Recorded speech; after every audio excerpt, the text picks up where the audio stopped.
Welcome to the Coffee with Karen podcast, a weekly chat show discussing everything from holistic health to current affairs from a mental, physical and spiritual perspective. Get your weekly cup of positivity with a sprinkling of woo-woo. Excellent. So welcome to the show. Today's Monday. This is going out on Mintwave Radio Station, Ask Alexa, or go to the website /Mintwave-radio to listen live or to see the schedule for what's on for the rest of the week. If this is via podcast, so again, the website, KarenRobertsCoaching.com /podcast network to see ours, A Coffee with Karen, and any other podcasts that are in our network. You can download the app for Apple and Android. Please subscribe to any podcasts that take your fancy, follow any of them, and feel free to leave a comment. So today's episode is episode 127, and today we have Rupa Patil, and she is a business mentor and trainer in India. And we'll be talking about entrepreneurship and heart-centered businesses. Oh, it's what I love. So I'm your host, Karen Roberts. We own Mintwave Radio Station and Raising Vibrations Podcast Network. We provide a platform for coaches, consultants, therapists and healers to get their message heard to the people who need it. So welcome to the show, first of all, Rupa. Hey, Karen, what an honor and privilege it is to be here. Thank you so much for inviting me. Absolute pleasure. Now, Rupa is on a mission to support at least 10,000 heart-centered entrepreneurs to help them grow their income and impact. She's a certified mastermind professional, international business mentor, trainer, author and speaker, and she has helped people from over 17 countries so far, but she believes she's only got started. So, wow, what a resume. If you could like to share with the audience then, first of all, a little bit about your story. How did you come to be doing what you're doing now? Thank you for asking, Karen. Heart-centered leadership, how did I come especially to that? Well, that is quite straightforward, and I keep talking about it because almost 12 years ago, when I was transitioning from a full-time corporate employee to starting my own business, I reached out, Karen, not to one, not to two, but 11 different business owners here in my city, requesting them to become my mentor, to guide me, to share a thing or two about businesses before I launch one. And guess, Karen, how many of them agreed to say yes? Not many, if any. If any, right? And you nailed it. Not a single person. One person was actually nice enough to come back to me and say, hey, why would I want to help a competitor? I was like, well, because you are the veteran, you're in this industry for almost 12 years, and I'm willing to pay you for your time. I said, no, not interested. And that is when I think, that first seed of heart-centered businesses, heart-centered leadership got sowed in my heart. And I kind of decided to myself that I would never, ever reject an aspiring entrepreneur who's coming to me for advice. Whether paid or pro bono, I will never say no. Whatever I could, even if I'm spending 5 minutes with them, I would certainly do that if I can. But I would never, ever reject an aspiring entrepreneur or a business owner to whom I can help. I will help. And that was the initial thought of heart-centered leadership. Little did I know, Karen, that couple of years later, it would be my full-blown mission around why I do what I do. And that is how I got started. And during pandemic, especially when the world was going through all this turmoil and so many offline businesses lost their clients, they lost their livelihood, especially in developing nations like India and Pakistan and Philippines and South Africa. I feel I was blessed to reach out to those businesses and literally help them for free during that time. And it was so heartwarming to see that some of them, whom I was able to help them transition from offline to online businesses, just by spending 30 minutes with them, they got to find their first paid client. And that was heartwarming. And that is what Oh, well, business is how all did about. that make you feel?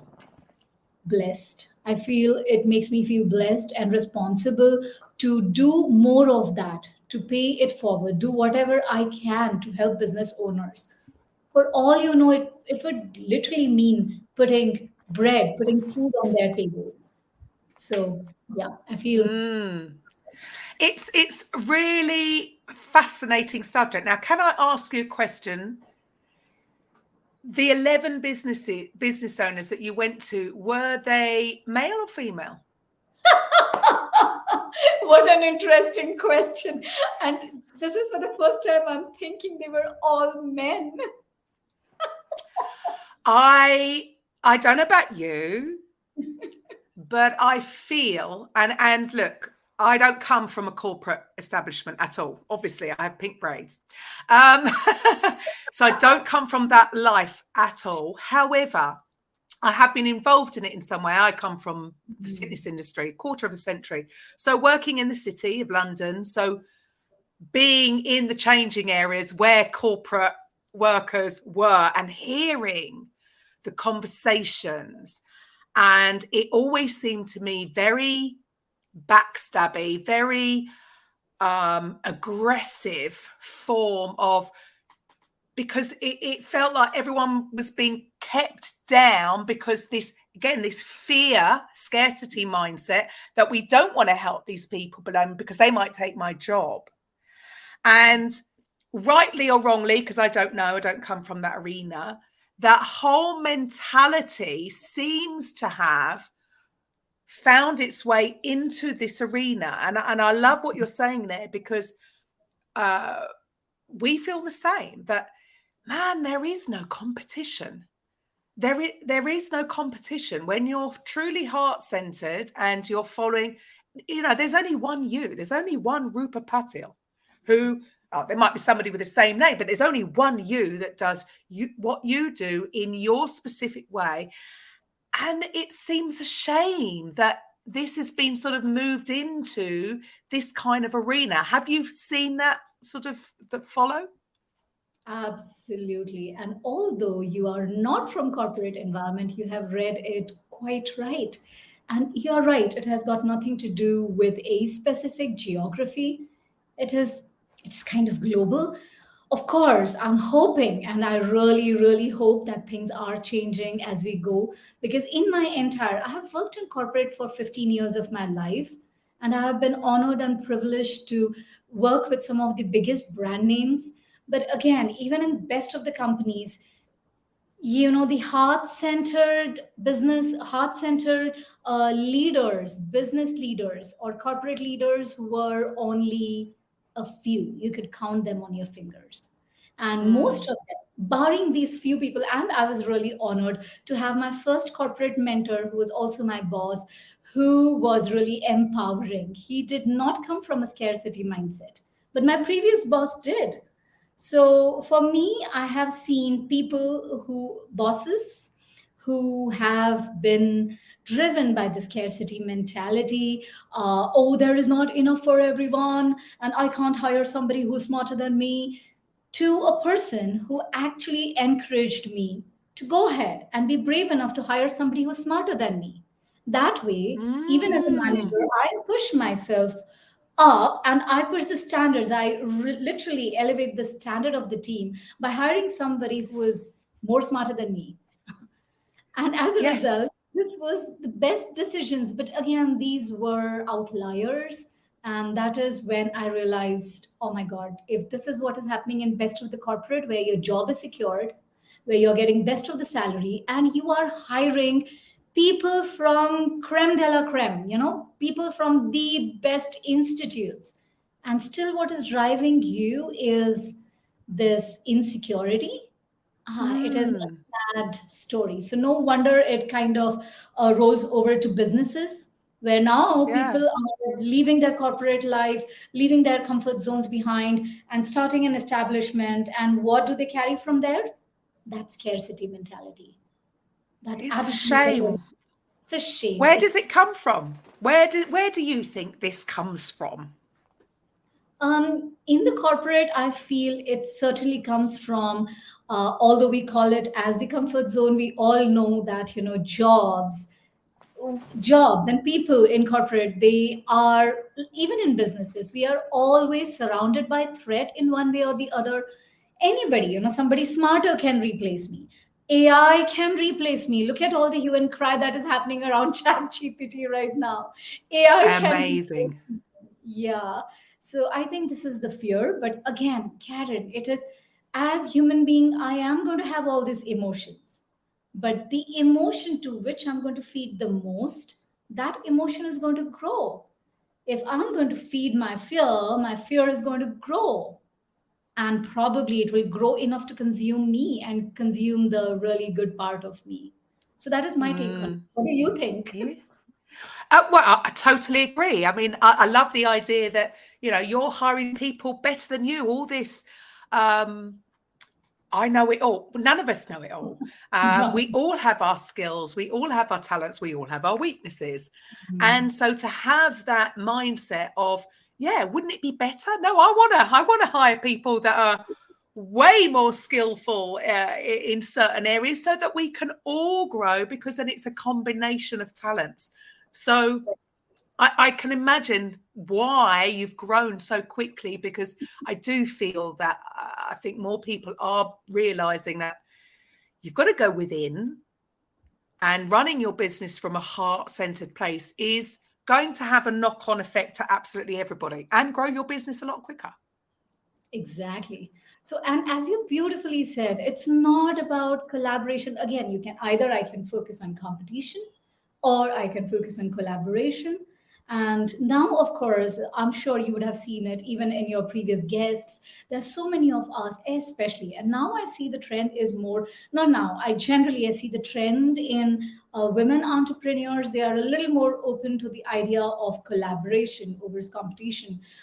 Again, it's not a gender thing, but I think it's a choice. So the moment I focus more on collaboration, now I'm opening up to the thought, instead of asking, oh my God, is she going to be a threat to my business? I have the courage to ask, do we share the same audience? How is that I can help? How is that we can help our businesses, each other's businesses? Each other. It's a far better mindset, isn't it? It's it's, it's, literally it's a lot easier. A lot more relief. So for yeah. you now, who are you looking to really, really help? Mhm. So my heart goes, of course, to the heart-centered entrepreneurs. So when I say heart-centered entrepreneurs, Karen, I actually am very picky about whom I work with, even for my free programs. Like, for instance, right now, I am hosting a free workshop. It's free. It is beautiful. It is valuable, but it is 100% free. But I wouldn't let people join just like that. I do have an onboarding call. I just want to make sure that people who have their hearts not just driven by income, but who are driven by impact. You may be a home business owner. You may be somebody who has just launched your coaching business. But what does your heart truly beat for? We all need money. That's a given. Whether you're in job or whether we are in business, we all need money to pay our bills. But barring that, what else does your heart beat for? So whenever, and it's a surprise, it's such an honor, Karen, that once we start asking this question, even people who otherwise think that, oh, I just have financial goal, when you speak with them, they're so passionate. I was speaking with a lady who is into the sustainable businesses, and I was observing her. When I asked her, why do you do what you do? And what is your business? What is your goal? She just went on and on about how the world really needs to be a little more environment friendly and conscious. And then she said, but you know what? I do have all the business goals, which is around money. I said, hey, you spoke for 5 minutes, 4 minutes, it was all about environment. And that to me tells me that you are of course running your business, but you are driven by creating a positive impact. And these are the kind of entrepreneurs I would love to work with. So I especially work with these heart-centered, I love working with women entrepreneurs a lot, but heart-centered business owners. That is what my Love that. And it's never about money. I mean, I don't know about you, but when people say that, yeah, they always go for the six figures. There's something about that always. that magical six figures or 5-figure months. There's something about that. But I agree. When you actually find out a little bit more, it's to put their child through uni, or their child wants to go to this one and they can only afford that one. It's always about something outside of them. Beautiful. Or to set up an animal shelter, or actually you find out that their real dream is something completely different, but this might be a way of funding it. And yeah, you're right. I think when people just focus on the money, does it always work? Because it's not necessarily, or they might find success, but is it going to be sustainable? Is it going to be long lasting? Because once the novelty is worn off of making that kind of money, they might get a bit bored. So yeah, it is. But do you feel that many are still a little bit fearful of going for what it is they truly want? Because again, we've been brought up to, well, we need to do this because we've got the mortgage to pay, we've got this, so we should. They're always thinking about what they should be doing because they think, they perceive that that's going to bring in the money. How do you encourage people to sort of get into alignment with what it is they really, really want? What a lovely question. And that is why almost everything that I start, it may be a free program, it may be a high ticket, high level one-on-one program. The beauty is the first few hours or first few session really, even before we could talk about business, yes, we will get there, we do get there, but even before we could talk about anything external, the conversation is always about the big why. And of course, we are in the world where we are gifted to have really amazing leaders like Simon Sinek, who talks about the big why. And every country has at least one leader who has inspired that region. So in the initial conversation, it is all about that. Why are you doing? And we don't move forward. And most of the people, there's, of course, it's the mind. Mind, as you know, one of the biggest functionality of the mind is to protect us, to not let us go out of our comfort zone. So the initial resistance that I get when we talk about this big why, about what is that bigger purpose, the initial resistance that I have experienced when I ask this question to myself, or when I experience it in my clients, it is real. It is absolutely there, because the conditioning is to somehow squeeze through that conversation and focus on the here and now, focus on the numbers, focus on something that's more tangible than be in this conversation that is very uncomfortable. And as you have experienced it yourself, Karen, when we talk about the big why, it is not just necessarily the impact that I'm going to cause through my business today. It goes so deeper. It goes so deeper. And it is outrightly vulnerable even to talk about that big why. I resisted it for 6 months. I knew why I'm doing what I'm doing, but it was so scary, and it had got to do with me as a child. It had got to do with my willingness to stop breathing. It was so uncomfortable even to acknowledge that, oh my God, that is the deeper reason why I want to help and empower women, so that their next generation Do not miss them so that no child ever attempts suicide. Oh my God, I thought I only wanted to help heart centered entrepreneurs. Yeah, sure, that is what I'm doing. But it has got so many layers and so many levels deeper. And it's a dark place, it's an uncomfortable place, it's a vulnerable place. But the moment I realize what is the true reason, what is the true purpose, I don't need an external motivation anymore. Ah, love it. Love it. It's all about going within. We all have the answers within us. And isn't it funny that we resist it so much? The natural thing is to resist this going within. But it's worth it in the end. Oh, totally. It's as I said, as I say to my client, this process is going to be the most uncomfortable one.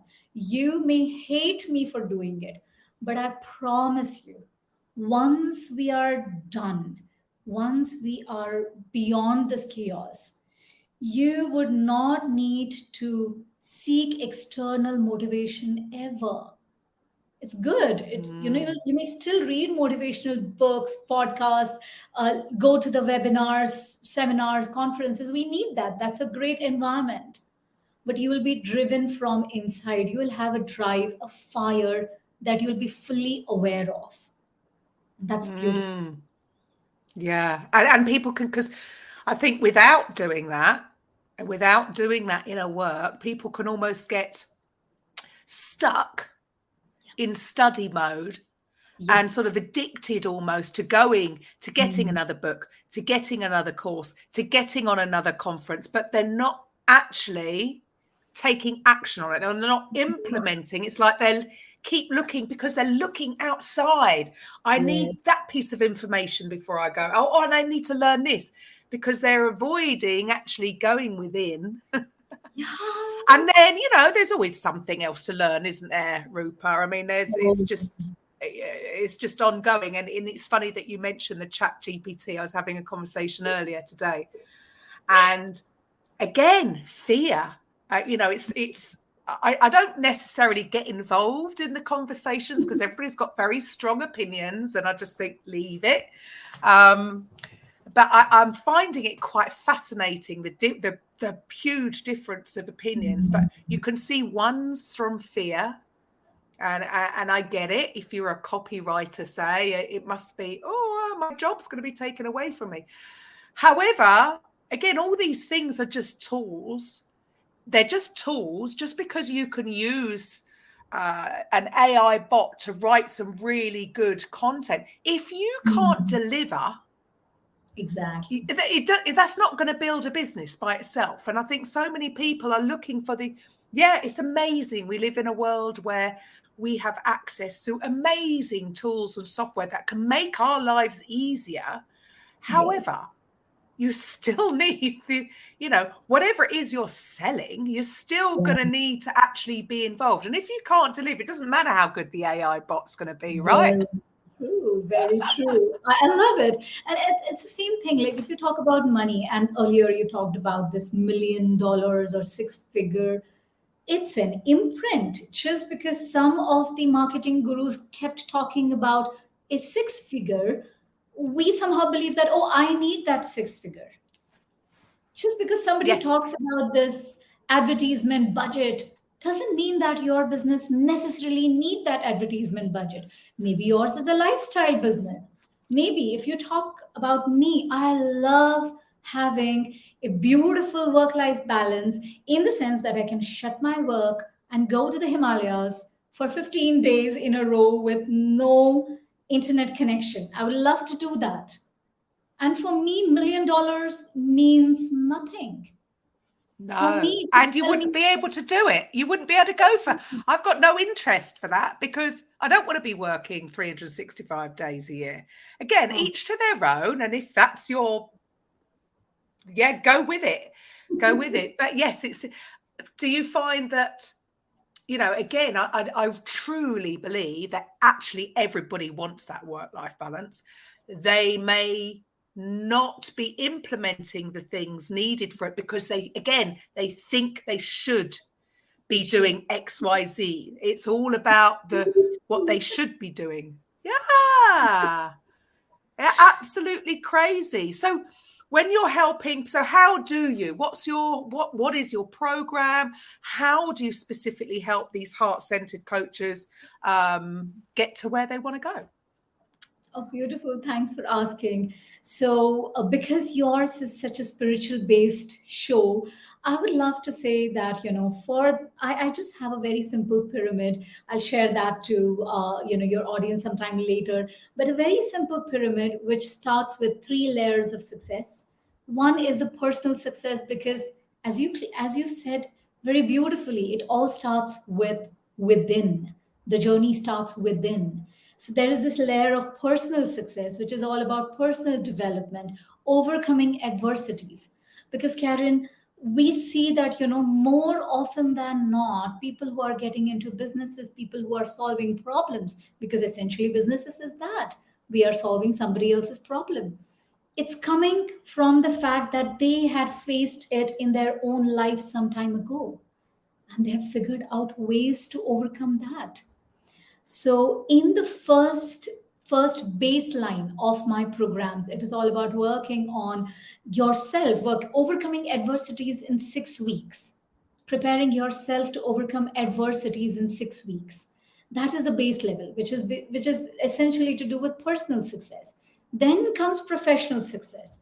Only when I'm open, only when I'm not getting stuck with the victim mentality, only when I'm moving from the scarcity to the abundance thought process is when I can truly work on my business in a heart centered fashion. And in the professional success, so first is personal success, then comes the professional success. In the professional success, I'm leveraging systems. I help business owners to leverage system to build their active and their passive income. And passive doesn't necessarily mean crypto or affiliate marketing. It could be your own business. But how can your business function when you are out on a family vacation for 1 month? Where does that money keep coming from? So without working actively on your business, how can you earn? How can you leverage systems and people and processes to earn that income?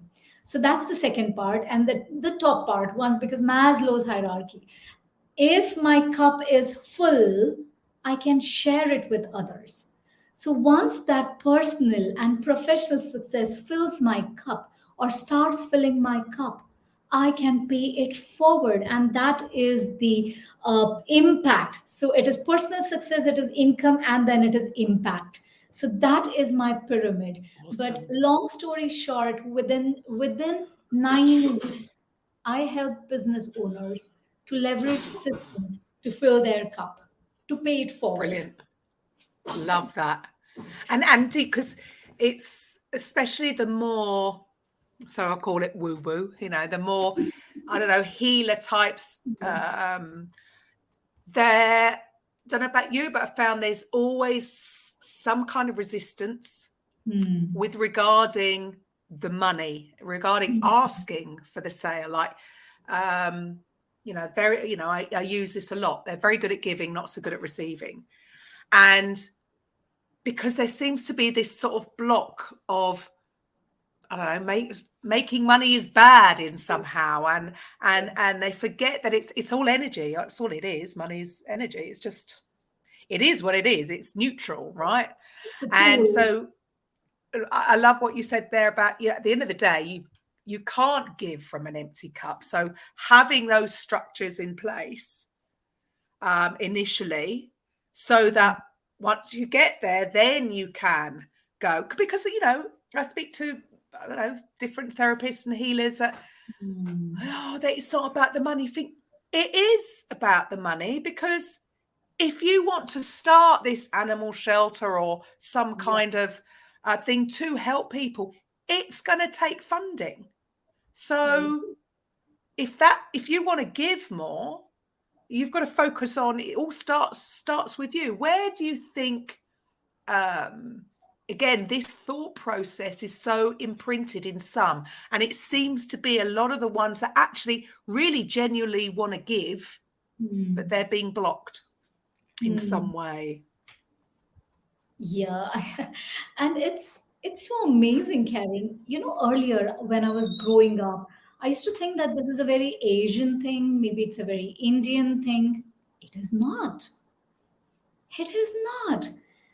And I think one of the toughest transitions in my personal life was to go from, oh, money is bad, money is evil. I've gone through that. But that was my toughest transition, to be open and look at money as just another tool. My mobile phone is a tool. Can I use it for scamming someone? Are there people who are doing that? Absolutely. Can I use this for helping someone? Are there people who are doing that? Absolutely. And, you know, at an intellectual level, we all know it, but call it conditioning, call it your own thought process. That was the toughest transition for me. And it's almost sad and heartbreaking to see that some of the best coaches, some of the best business owners who have been in business for 20 years, until date, they have this resistance and guilt associated with money. And it's not just women, it is both the genders. I have seen that. And especially as Yes. a woman, I distinctly remember this one time, Karen, when I was in this transition phase, and I realized, okay, money is important and I don't have financial goals. I need to put that financial goals in place. And that was the time when I started becoming a little more conscious financially. And a very dear friend of mine, he ended up using this word which said, oh, you were always ambitious, but now you have become money minded. Money minded? And that hurt me. That hurt me so bad. And it took me close to 1.5 months to get over that thought. Wow. Oh my God. So, first of all, you can imagine, first of all, you and I, we are going through this inner turmoil. It's a transformation that we are going through. We have enough of self-doubt. We don't need others doubting us. And when that happens, your closest friends, family, relatives, your partners, if they doubt you at the same time, you're going to be so crushed. And then it took me, but the good part is being in that environment of growth. It could be listening to podcasts like this, having mentors, having a mastermind group, consistent growth environment of like minded individuals, especially the heart centered mentors with whom you can mastermind, with whom you can brainstorm. Had I not, if I had not, if I was not part of that mastermind group, if I was not in that environment of growth, probably I would have stayed crushed and I would have never talked about money and business in the same go because, hey, I don't want to be looked upon as money minded because I'm not. But who are you? Who is anybody else to question you? And that comes from, again, their scarcity mindset, their fear mindsets, isn't it? It's quite fascinating that we do quite often take on these things ourselves, and it can affect. I mean, we're human at the end of the day, and as much as we're told, we know we shouldn't allow it. We shouldn't allow them to affect us, but it happens, right? And especially if the closest to us can have more of an effect on us. But yeah, isn't it interesting? I mean, I think everybody goes through it. If they don't, they've been very fortunate to have the right people around them. But yeah, it's a shame that this is sort of looked on. I think it's, there is so much media portrayal of, if you have money, they're bad, and they don't. They only see one side, or they only see one person that's either acted in a not so good way, and they've all been tarnished. It is a shame, but I do still feel that's what's holding some people back. So they're having this internal battle because, but again, I just say to people, just flip it in your head. At the end of the day, you're only going to be paid in relation to how many people you're helping.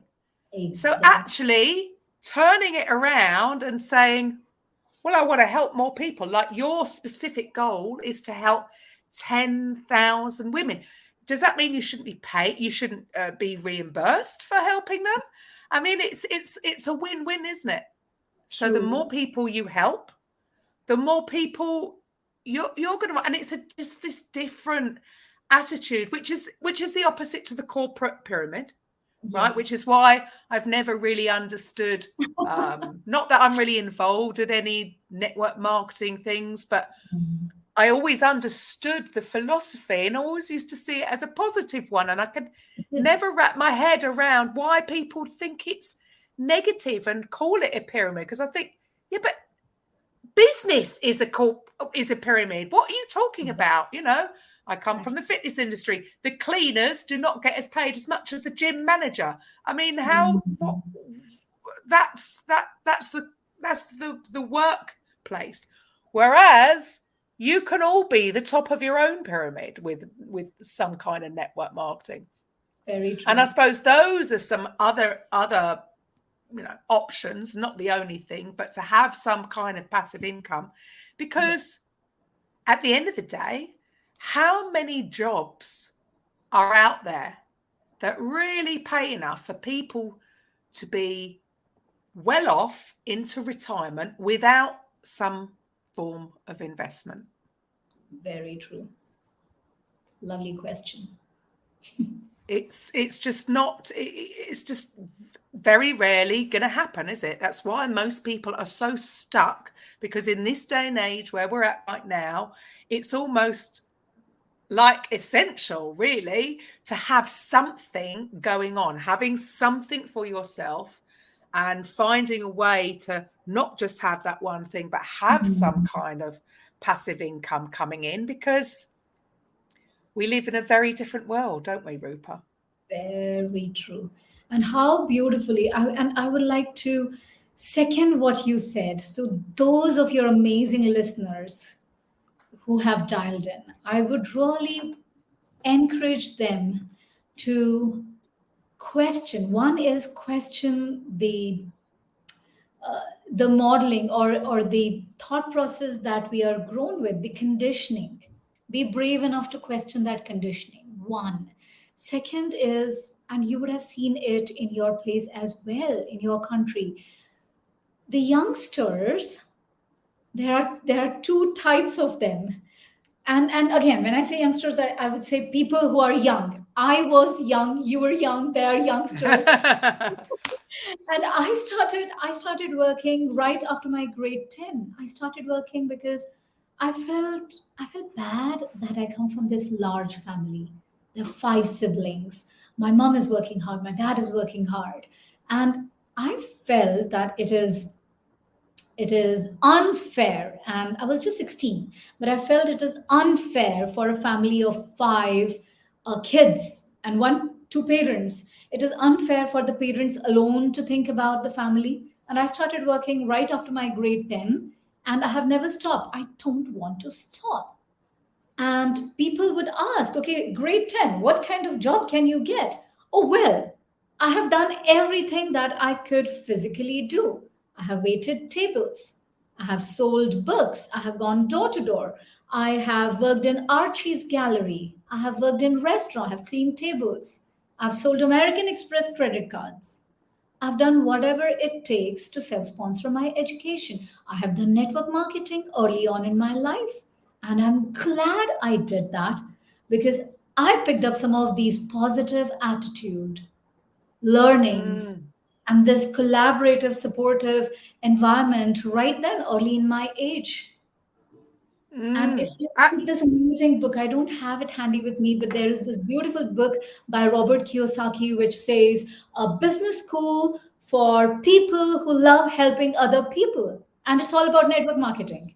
I am not in network Ah, marketing now, but those, especially during pandemic, if you have lost job, if anybody has lost job, if you're in between jobs, if your business is not working well, do not let your little voice tell you that, oh, network marketing is not for me. No, that is just the conditioning. That is just the last person who talked about networking talked like that. It is not your thought. Give it a go, check it out. Business, give it a go, check it out. So I'm sorry. mm.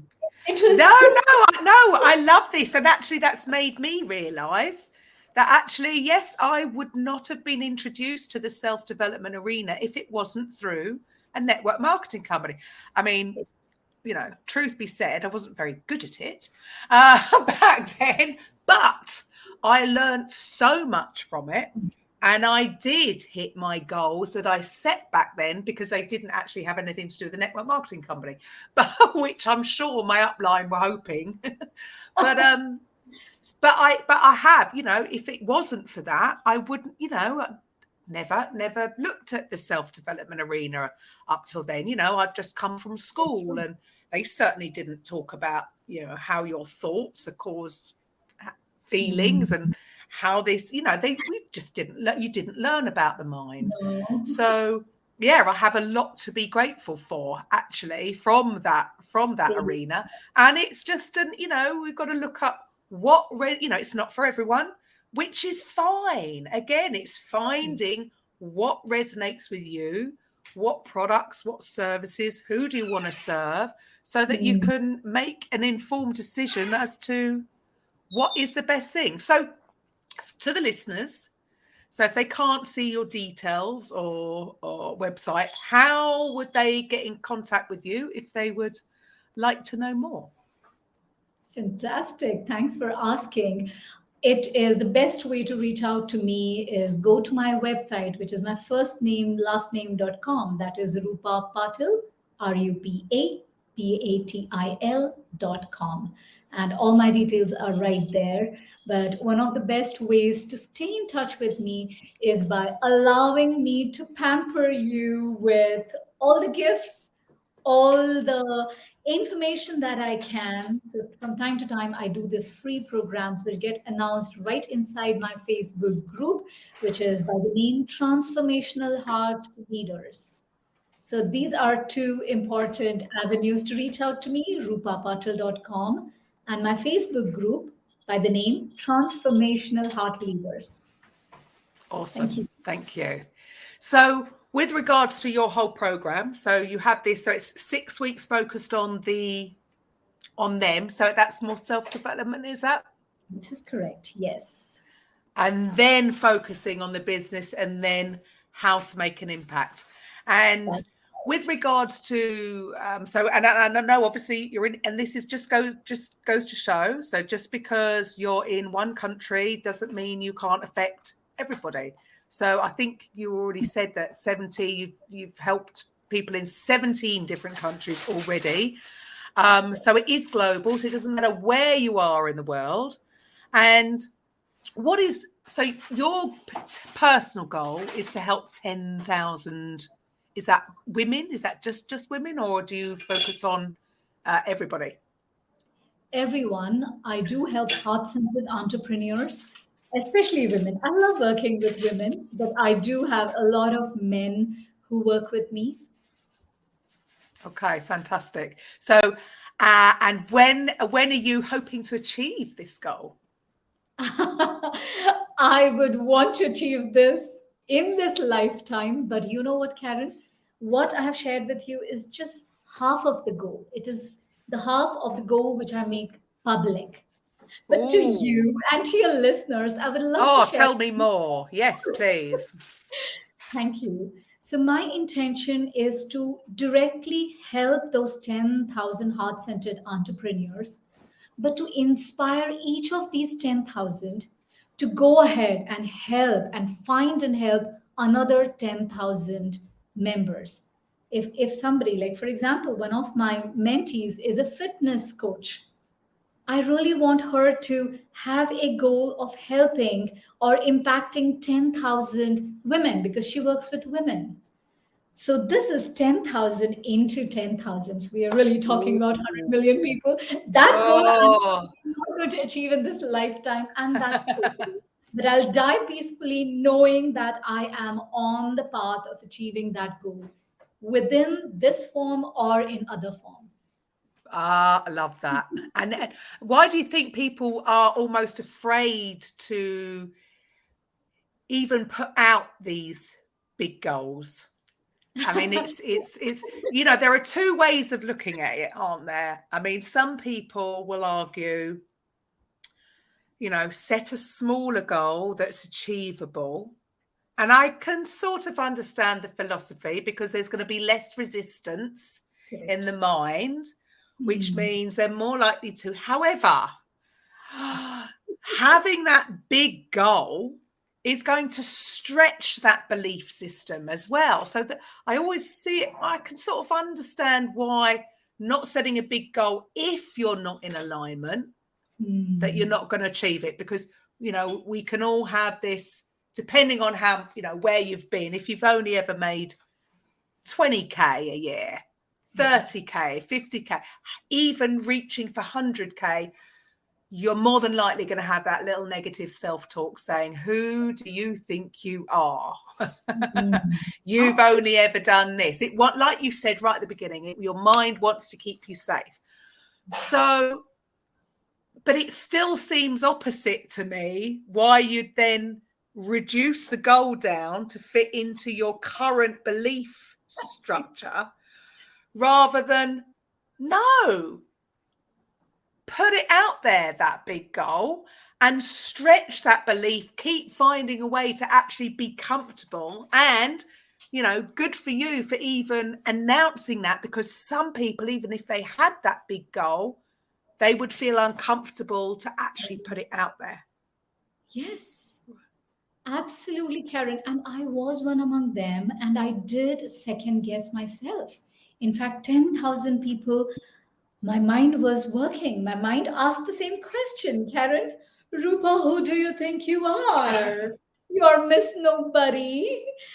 So I did go through that initial resistance, and as if that was not enough, I had some other gentleman coming to me and saying, "Oh, you know what? I could have given you a 5-star rating, but I'm going to give you a 4-star rating because I think you're just way too ambitious. Your goal of touching 10,000 people, it sounds so superficial." Their problem, not yours. Crazy. I told myself, in my mind, I spoke to him. I said, hang on, I'm enough to criticize myself. And now there is this other gentleman who is coming and criticizing my goal. But the beauty is almost every single mentor, and I always believe in upskilling. I always invest in best world-class mentors at any given point of time. So the best of the mentors with whom I shared this goal, one of them actually went ahead and told me, "You are playing too small. 7 Really? billion people, and all you're bothered about is 10,000. That's mean of you. That's selfish of you." And I was like, okay, let me So how start. did you change? How did you change your own mindset then to actually have the courage to actually step out and announce your bigger goal? So it was initial resistance. And I thought of doing a little testing. I said, I'll go ahead and announce. And the initial part, because at that point of time, I was literally Miss Nobody. Who am I to announce? And when I did that announcement, it was more for me to push myself, saying, no, if that is my goal, now it becomes my responsibility. It's like a public accountability. If I say that I'm going live if I'm saying that 12th of February, I'm going to launch a program and it's a public announcement, I have to do it whether or not I'm ready, whether or not I'm feeling fine, whether or not I am self guessing, I'm still going to do that. So that started as an experiment. And then when I met with this initial resistance, which was only 2 out of 10 times, and the remaining 8 were getting inspired by that goal. Somebody even went ahead and improved their goal. So when I saw, oh my God, just by putting that goal, I have made somebody else rethink about dreaming big, planning big. I think it is worth it. Let me stay with it for 6 months and see what happens. 6 months became an year, and I have never changed that goal after that. So for the last couple Brilliant. of years, that has been my goal. That is my goal. I'm still answerable to my mentor who says 7 billion people, and all you're bothered about is 10,000. But it is. It's good to have a big goal, and I think many people are just still playing a small game. And again, it's so. For instance, like you come from corporate, right? The biggest challenge that I think people face is that, in a corporate environment or in a work for a franchise, they have all the structures in place. They have all the procedures. You go in and you have to read from whatever folder that's about this thick, of their procedures and everything. They have it all in place. And then for some reason, people try and start their own business and they feel that they have to do it all themselves, which is a challenge, and it's very, very slow growth. It's this transitioning from employee to a business owner seems to be the hardest struggle, and knowing when to sort of accept that if you want to have this big business, you can't do everything by yourself. So when is that time to actually step up and play a bigger game and start bringing in other people to help you along the way? Like you say, I mean, collaboration, people need to collaborate more, and hire somebody that's better than them in certain things.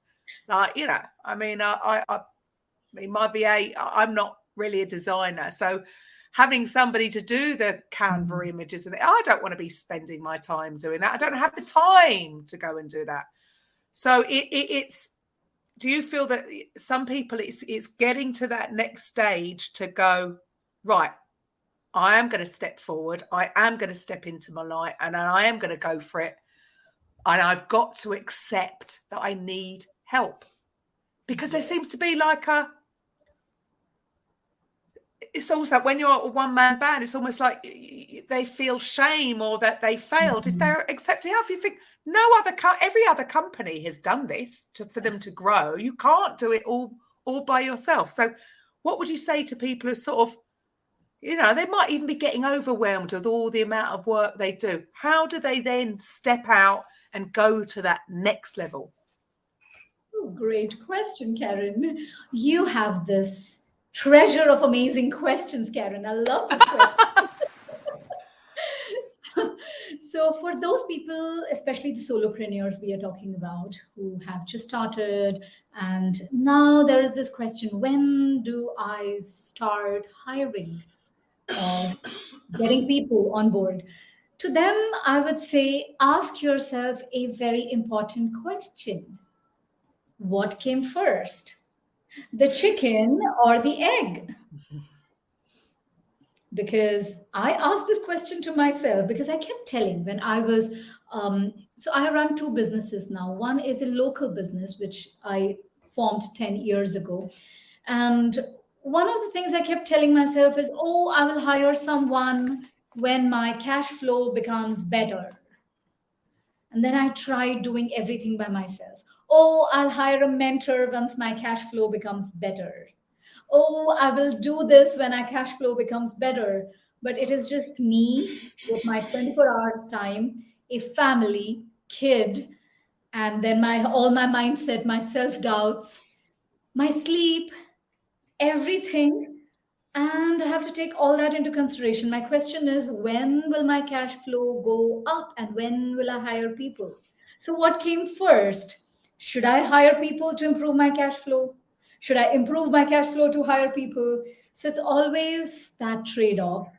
And the sweet spot is when we ask ourselves that question: what is your time value? Think, and it's easier when you are into a services business. It's so much easier. If I, as a mentor, if my 1 hour of time is worth $5,000, am I better off doing what I love doing? I really love doing it. Am I better doing that? Or am I better off learning how to do video editing and then doing it in an average manner? Should I do it in an average manner, or should I hire someone? And the myth about hiring is you don't need to hire people full time. There Yes. are platforms like Fiverr. In India and many countries I know, you can hire interns. They are craving to work with businesses for exchange of a very minimal stipend and a certificate. And my life changed. My first business, my second business, I literally started making more money the moment I got rid of or delegated some of the activities that I don't even love. I don't like Right. doing video editing. I'm pathetic at it. Instead, why not hire somebody who loves doing that and who can really do it better than me for an exchange of a Absolutely. and everything changed. Absolutely.